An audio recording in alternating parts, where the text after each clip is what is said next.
করে দেশকে সহিংসতার দিকে ঠেলে দিয়েছে। প্রধানমন্ত্রী শর্তহীন আলোচনার প্রস্তাবকে নাকচ করে দিয়েছেন। তিনি যে আলটিমেট দিয়েছেন, আমি বাংলাদেশ আওয়ামী লীগের পক্ষ থেকে তার আলটিমেটাম সম্পূর্ণভাবে প্রত্যাখ্যান করছি।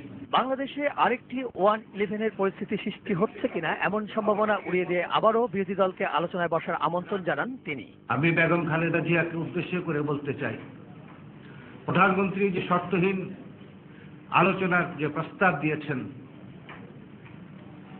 আপনি সেই আলোচনায় উপস্থিত হন এবং আলোচনার মাধ্যমে সকল সমস্যার সমাধান একমাত্র সম্ভব। হেফাজতে ইসলামের কয়েকটি রাজনৈতিক দলের কার্যালয়ে হামলা ও সহিংস আক্রমণের নিন্দা জানিয়ে সমাবেশ শেষে অবস্থান নেওয়ার চেষ্টা করলে কঠোর হাতে দমনের হুঁশিয়ারি উচ্চারণ করেন সৈয়দ আশরাফ। হেফাজতের কর্মীরা ঢাকা শহরে ভীতিকর পরিস্থিতির তারা সৃষ্টি করছে। তারা মুক্তিযুদ্ধের সময় ছিল কেউ আলবদর, কেউ রাজাকার, বা কেউ আলবদরের সন্তান, কেউ রাজাকারের সন্তান, যুদ্ধ অপরাধীদের সন্তান, তারাই আজকে হেফাজতে ইসলাম।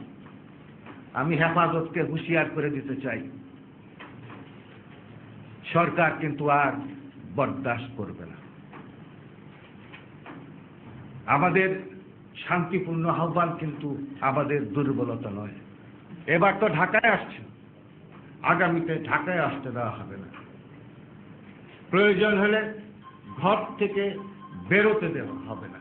ধর্মীয় সংগঠনগুলোর মুখোমুখি অবস্থানে বাংলাদেশ পাকিস্তানের মতো পরিস্থিতির সম্ভাবনা নেই বলেও জানান আওয়ামী লীগের এই নেতা। আশা করি না যে পাকিস্তানের মতো পরিস্থিতি বাংলাদেশে সৃষ্টি হবে, কারণ মিরাজ মিজু, 21 টেলিভিশন, ঢাকা।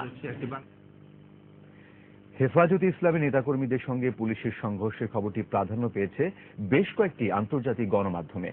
পুলিশ কিভাবে হেফাজতে নেতাকর্মীদের ছত্রভঙ্গ করে দেয় সে বিষয়টি উঠে এসেছে বিবিসির প্রতিবেদনে।